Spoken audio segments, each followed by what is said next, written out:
So in this one sample problem, I hope that you um, review or at least um, read or saw the solution for this the sample problems here na especially that I uploaded in the LMS.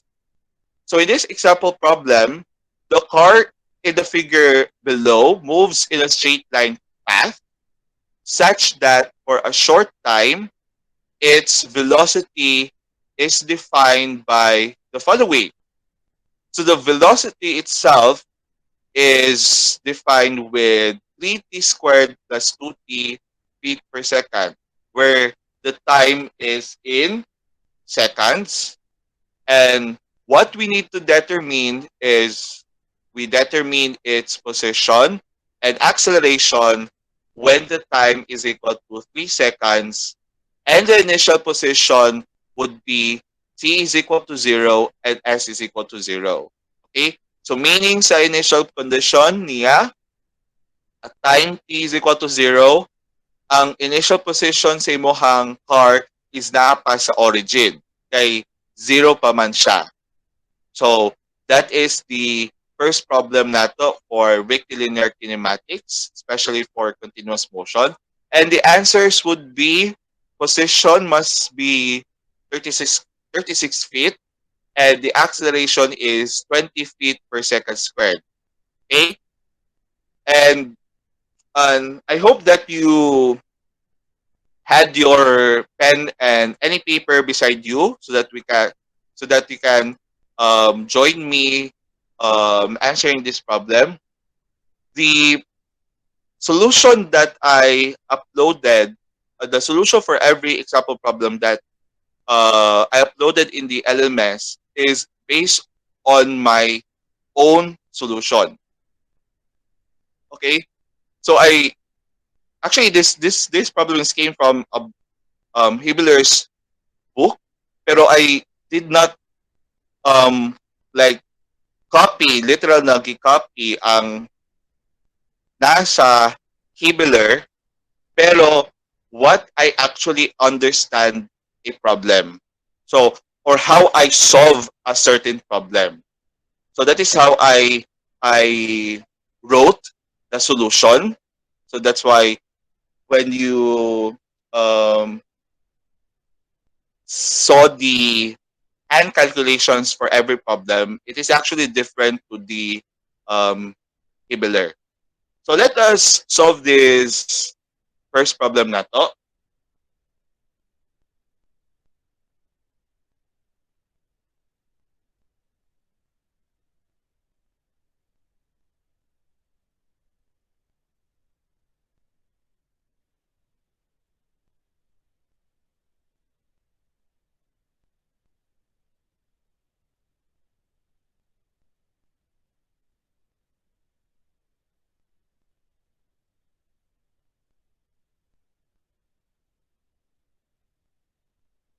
Okay, so just a solution.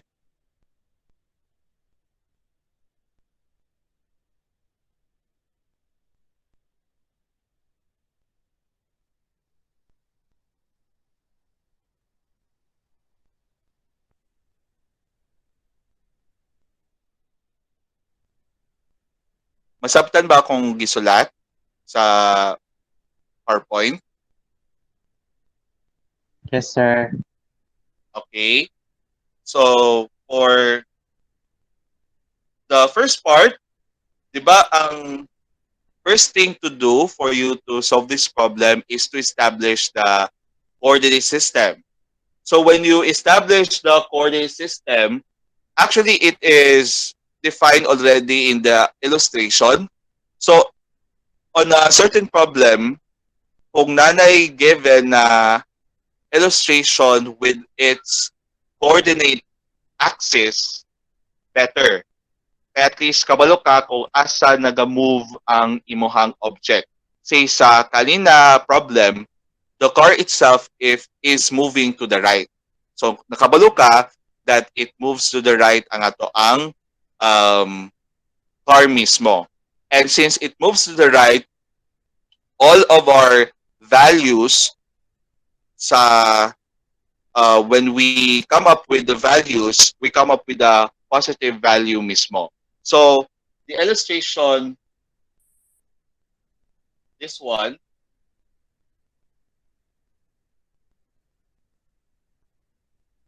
is the coordinate system nato. It defines the origin itself and the motion or the movement of your car, which it moves to the right. Now let us proceed on the kinematic equation. Okay? So sa kinematic equation is that in this problem, ang problem is ang acceleration nato is not constant. Okay? Nga naman dili man constant ang acceleration. It is because that it is given na pangitaon pa jud nato ang acceleration nato. And since wala may indication na um, that the acceleration is constant, so the equations natong gamiton or the type of problem for this one is that the acceleration is not constant. And the equations na gamiton nato are the three kinematic equations, the first three kinematic equations. So what are those three kinematic equations? We have B is equal to ds over dt. We have A is equal to dv over dt. And the other kinematic equation is the A ds is equal to v dv. So mo ang kinematic equation na pilion ninyo based on the problem. So ang first question is, unsang position sa car when the time is 3 seconds?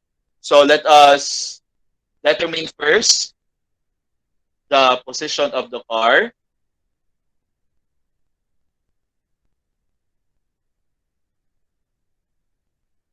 Okay?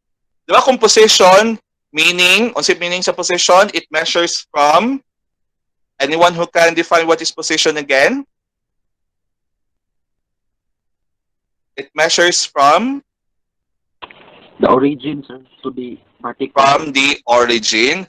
So when we talk about the position, it measures from the origin. So that is how you define the position. And when we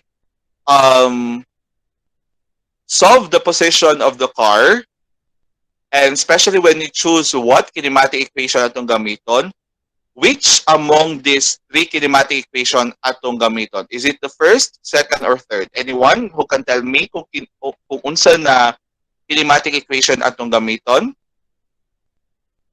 Is it the first, second, or the third kinematic equation? Second, Guru, sir. First, na nag-second. Okay. How about the others? First The relation, sir. Third, sir, para sa position. First. Okay. So, there is a mixed answers. Na yung nag-first, na yung nag-second, na yung nag-third. When you actually choose which kinematic equation, it depends on the given given variable and the given and unknown variable nato sa problem. So, ang given nato kay ang velocity. So, we have the velocity. Ang velocity nato is defined with vt squared plus 2t. And the other given is the time. Diba? Ang time is mo ng 3 seconds. So, it is defined with 3 seconds na to. So, these are the given. And the unknown, kung sa itong ang unknown na to, ang gipangita na to, the position. Auxiliary. So ang position S mao na tong gipangita, and since these are the variables natong pangitaon na available sa either of these three kinematic equations, so the only kinematic equations na available ang variables V, C, and S is the first kinematic equation. So ang gamiton na kinematic equation nato is ang V is equal to ds over dt. Okay? So that is how you choose unsa na kinematic equation ang gamiton ninyo. It depends sa given and unsa tong gipangita ninyo or the unknown variable. So the first kinematic equation is the will be used on solving the position of your car. So since we choose already the kinematic equation na to, we can now proceed on finding the position of the car. So using the first kinematic equation, we just only substitute the variable v with 3t squared plus 2t. So we have 3t squared plus 2t is equal to ds over dt. And what happens is that we only have two variables na lang. It is represented with the position S and the time. Okay? Itungod, mao man na to ang needed lang. Okay, since ang given na value kay ang 3 seconds, and also ang gipangita nato lang is the position of the car, which represented which is represented with the variable S. So on this problem, or on this equation rather, we just rearrange or combine the like terms.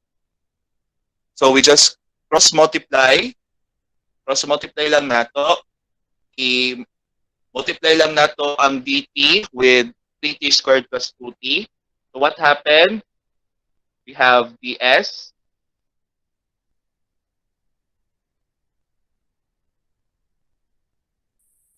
is equal to 3t squared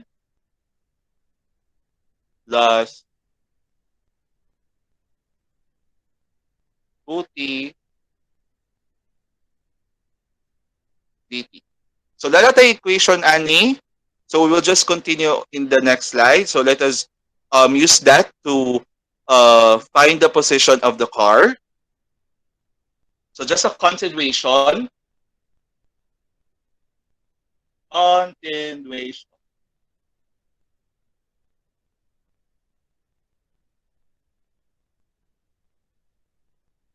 Diba kanina, unsa to? That was ds is equal to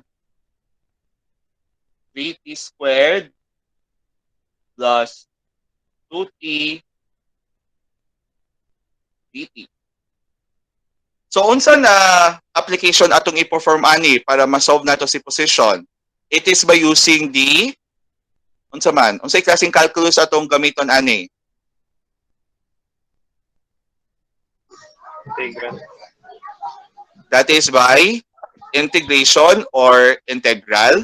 Since ang S nato is napaman siya D or differential or naka position differential pa man siya, so we need to perform integration for this one. And since we perform integration, it could be either indefinite or a definite integral. Di ba kung mag-ingong kag indefinite integral, indefinite, I-N-D-E-F-I-N-I-T-E, tao ba ko spelling? So indefinite integral, kay that is the common way on solving an equation, especially that you had plus C. Kung na plus C, That is what we call indefinite integral. Pero kung um, definite integral is nasa lower and upper limits. So you could actually choose either the indefinite or definite integral. So let us actually differentiate the indefinite and definite integral. So for this one, since we use integration, we integrate both sides of your equation. So we integrate the ds and also the other side table equation. Integration sa ds is simply s, and the integration for the other side sa imong equation is 3t cubed over 3 plus 2t squared over 2. Then you have plus c. So when you simplify, s is equal to t cubed plus t squared plus c. So, unsa na to pangitaon ang value sa c nato? It is based on the initial condition sa to ang car nato, which is given on the problem. So, what is the initial condition sa tong car? Unsa ang initial condition nato given sa car nato? That is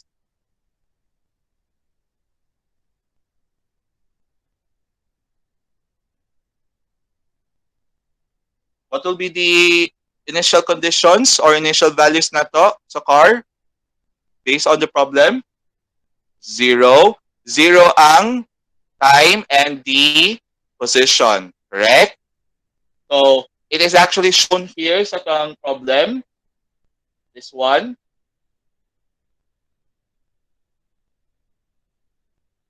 So, this 2, t is equal to 0 and s is equal to 0 are your initial condition. It starts at the origin when time is 0. So, at t is equal to 0, s is also equal to 0. So therefore, s is 0 plus 0 plus c. So, sorry. Kailangan 0 pa na to si s.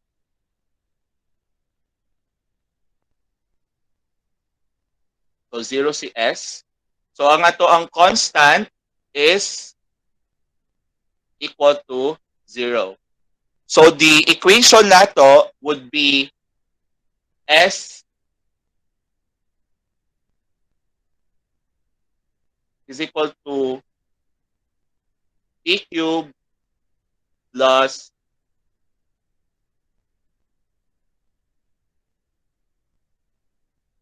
t squared. Okay? Since ang c nato is equal to 0. And take note, kanina equation, this is an equation for the position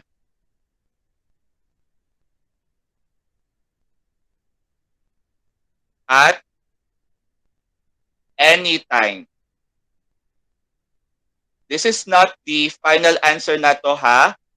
This is the equation of the position at any time. Ngano man napapatay equation og ingani, ngano wala pa ta nag-proceed og actual answer nato sa position when the time is 3 seconds. Okay. Usually mag-good sa problem, if you counter problem na kanang nasa'y other sub-questions, so kung mayroon siya, instead of determine its position, determine the following. The position when t is equal to 3 seconds. Basta yung next, position when t is equal to 5 seconds. At least, you can use this equation again to determine unsang position niya to the other given time. So that's why this kaning flow sa equation na akong gi-show can be used to determine the position at any time. Actually, you can um, determine directly the position when t is equal to 3 seconds. That is definite integral. Pero if you encounter a problem na like what I've said, instead the position when t is equal to 3 seconds, but in the next would be unsang position when t is equal to 4 seconds, 5 seconds, or whatsoever, um, mubalik-balik lang yung solution, balik ka sa sugod para pangitaon to position on that particular time. So mas better kung ingani lang, para at least substitute lang ka diretso sa imong anytime nimo. So that is the equation nato for the position at any time. And when we use definite integral,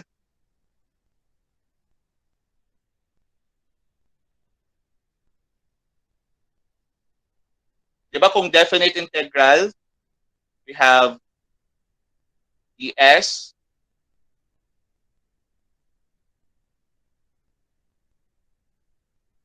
dt squared plus 2t dt. So kung definite integral na ay value for your lower and upper limits, so for ds, the lower limit niya is the initial position, so that is 0. And the upper limit is the final position, which is represented by s. Kay we didn't know kung sa jud iyahang position, kay mao man jud ato ang gipangita ang position sa car nato. So it is represented with the variable s, ang position nato. And for the time, the lower limit is the initial time, still 0. And the upper limit, kaling definite integral, kung gusto na nimo ma-solve diretso ang position niya when 3 is equal, when the time is 3 seconds, pwede 3 seconds nang ibutang dire. Okay? So what you come up here is the answer of the position when the time is 3 seconds. But if you want that naka-equation pa siya, or the same atong gibuhat diri sa indefinite integral na ang position at any time, ang gamito na lang nato is ang variable t. Okay? Or at least it represents the anytime sa isa ka problem. So instead of 3, which gives you the direct answer sa kanina problem, the position when time is 3 seconds, if you want na position at any time, you will use the variable t instead. So the same lang gihapon, you integrate. So s, 0s,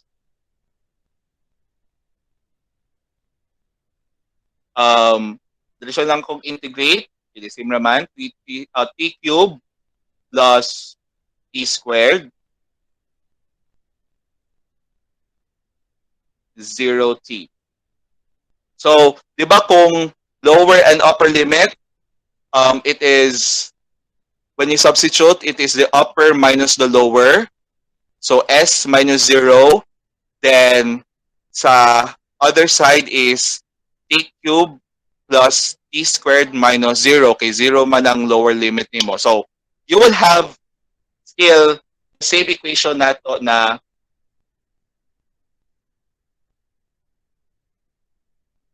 s is equal to t cubed plus t squared. So it depends on your way of how you use or what integration ang inyong gamiton. It could be indefinite or definite integral. Okay? And just a continuation,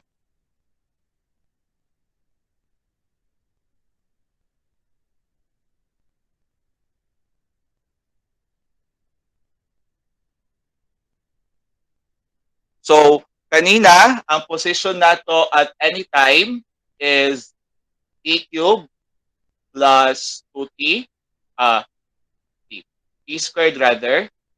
Mo na ang position at any time. Since atong gipangita is unsang position niya when time is 3 seconds.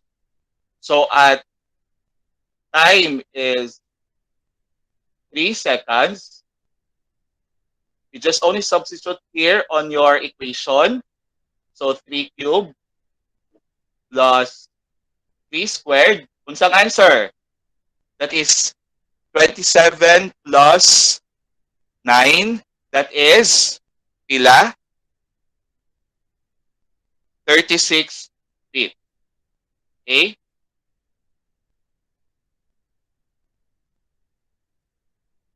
So that is your answer for your position. Kung definite integral, like what I've said kanina, kung mag-definite integral ka, here's a previous slide,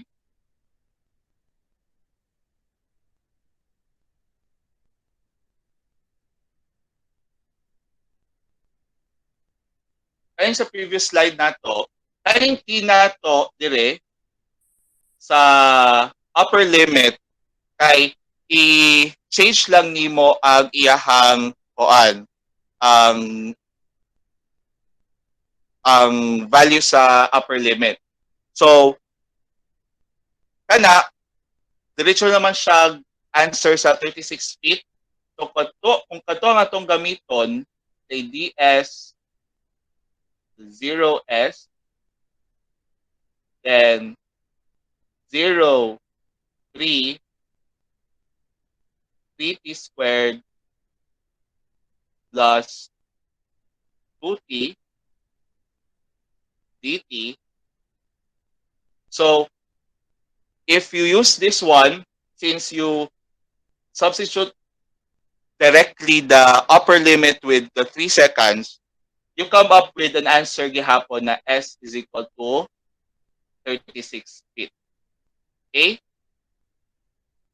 Basta, ang advantage lang, nga no, gipangita pa nako ang position at any time because on a certain problem, basin magnita siya or pangitaon ang what to be the position if the time is 5 seconds, 6 seconds, or whatever.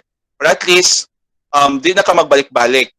But at least you can use this equation, this particular equation na substitute lang nimo ang time, the given time mismo. So that is for the position, okay? That is 36 feet. And lastly, for the acceleration,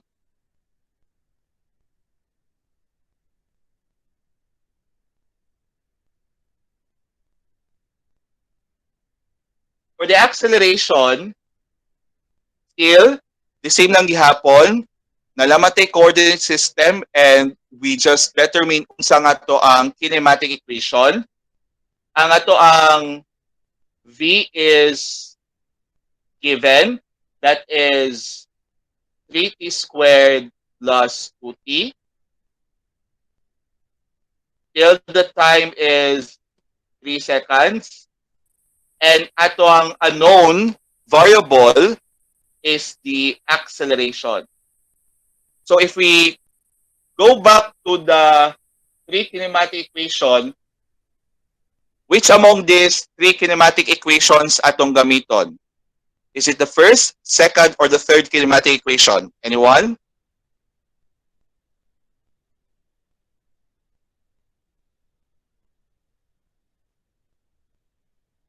Is it the first, second, or the third?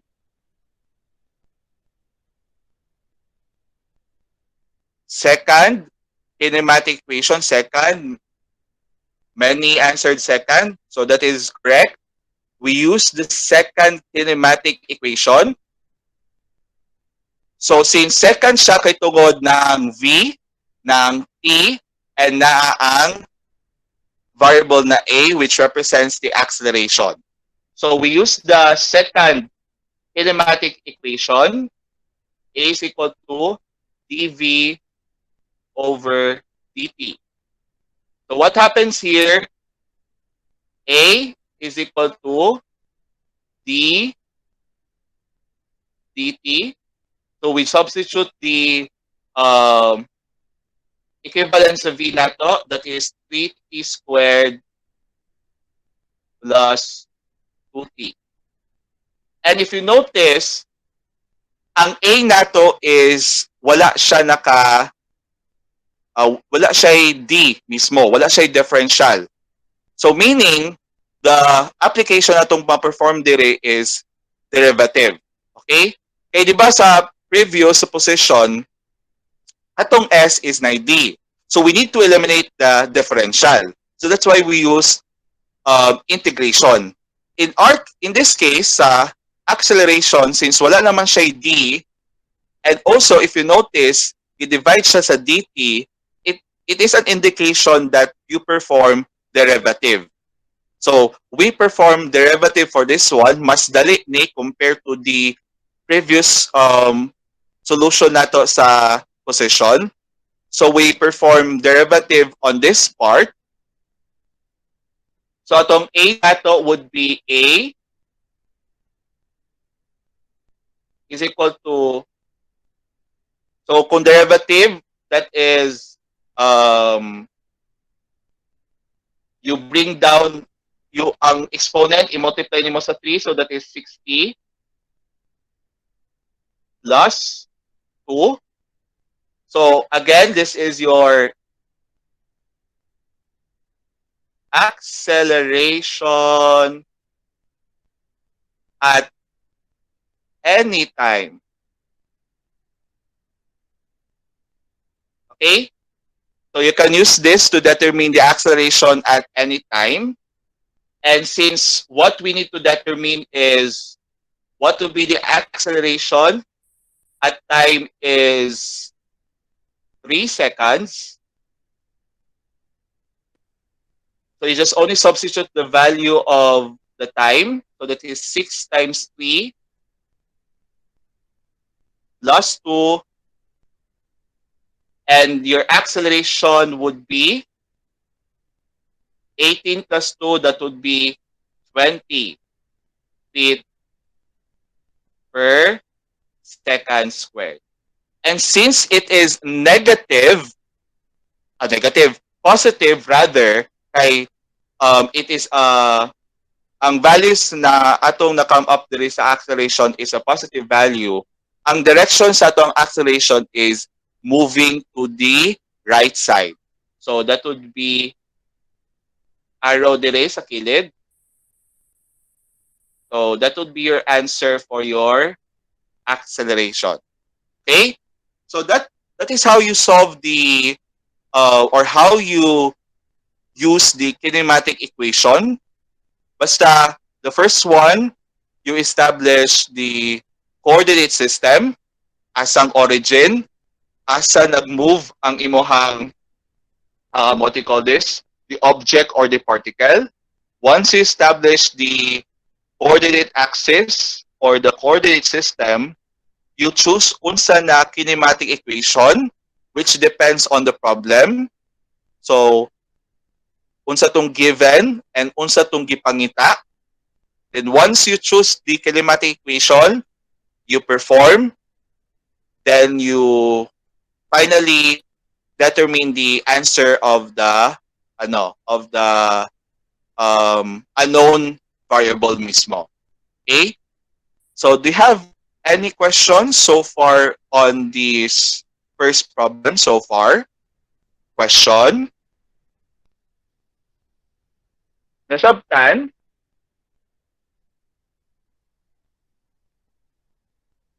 None, sir. How about the others? Sabtan, sir. Okay.